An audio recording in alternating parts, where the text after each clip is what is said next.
Jina langu ninaitwa Fredrick Msigala.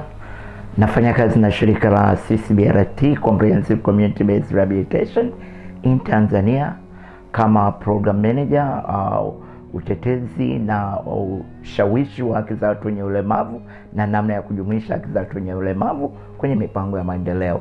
Leo ningependa kuzungumzia masuala mazima ya afya kwa watu wenye ulemavu. Ningependa nijikite zaidi kwenye afya ya uzazi na mtoto. Nitoe wito kwa watu wenye ulemavu kuhakikisha kwamba kabla hata hujapata ujauzito, kuhudhuria kwenye vituo vya afya ili uweze kupata ushauri, uweze kupata elimu na uweze kujiandaa namna gani ambavyo ukiwa katika ujauzito utaweza kujifungua. Na pale ambapo sasa tayari umepata ujauzito, hakikisha kwamba mtu mwenye ulemavu unafika kwenye vituo vya kliniki kwa ajili ya kuangalia maendeleo ya afya yako. Unapofika kwenye kliniki, kwanza mama unapimwa afya yako kuona kwamba unaendeleaje, lakini pia unapata fursa ya mtoto kupimwa kuona kwamba anaendeleaje, na kama kuna tatizo basi wahudumu wa afya wanaweza kuliangalia ile tatizo na kutoa tiba. Lakini pia kuna dawa mbalimbali ambazo unazipata pamoja na chanjo. Kwa hiyo ni muhimu sana mtu mwenye ulemavu kuhakikisha kwamba unahudhuria kliniki katika kipindi chote cha ujauzito ili kuondoa matatizo ambayo yanaweza kujitokeza yaweze kutambuliwa mapema na hatimaye kutafutiwa ufumbuzi, na kisha wewe kama mama mwenye ulemavu ukaweza kujifungua vizuri na ukawa salama pamoja na mtoto wako kuwa salama. Na jambo lingine la msingi ambalo ningependa kulizungumzia hapa, katika kipindi hicho ambacho unahudhuria kliniki, ni vizuri kutengeneza mpango wako wa kujifungua salama katika kituo cha afya.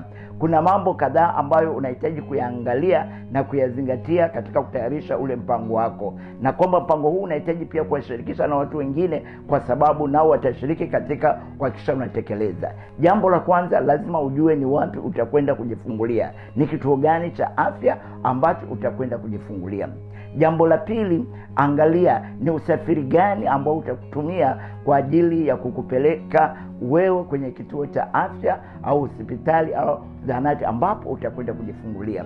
Na jambo la tatu, unatakiwa kuangalia ni nani atabaki na nyumba yako, nani ataangalia usalama wa nyumbani pako. Na jambo lingine, uhakikishe unajua ni nani atakaye kusindikiza kwenda katika kituo cha afya kwa ajili ya kujifungua. Na hapa kwa mtu mwenye ulemavu nategemea na aina ya ulemavu. Kuna wale ambao wanahitaji wasaidizi. Kwa hiyo angalia ni msaidizi yupi ambaye utaambatana naye kwa ajili ya kwenda kujifungua. Na vile vile unahitaji kuwa pia na mtu mzima wa makamu ambaye pia anaweza akawa msaada mkubwa pale ambapo utakapokuwa kwenye kituo cha afya ukiwa unajifungua.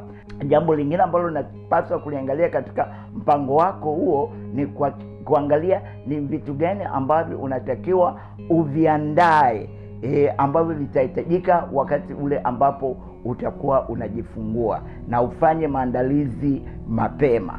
Kwa hiyo haya ni baadhi ya mambo muhimu ambayo unatakiwa kuyazingatia wewe mtu mwenye ulemavu unapohudhuria kliniki, na kuhakikisha kwamba mpango wako ule umetayarishwa vizuri na kila anayehusika amepata taarifa, na tarehe zitakapowadia basi uweze kwenda kwenye kituo cha afya ukajifungue salama, na hatimaye wewe na mtoto wako muwe na afya njema na muendelee kuishi kwa furaha na amani katika maisha yenu. Kwa taarifa, elimu na ushauri, tafadhali piga simu bila malipo kwenda namba 199. Ujumbe huu unaletwa kwako na Wizara ya Afya, sehemu ya elimu ya afya kwa umma.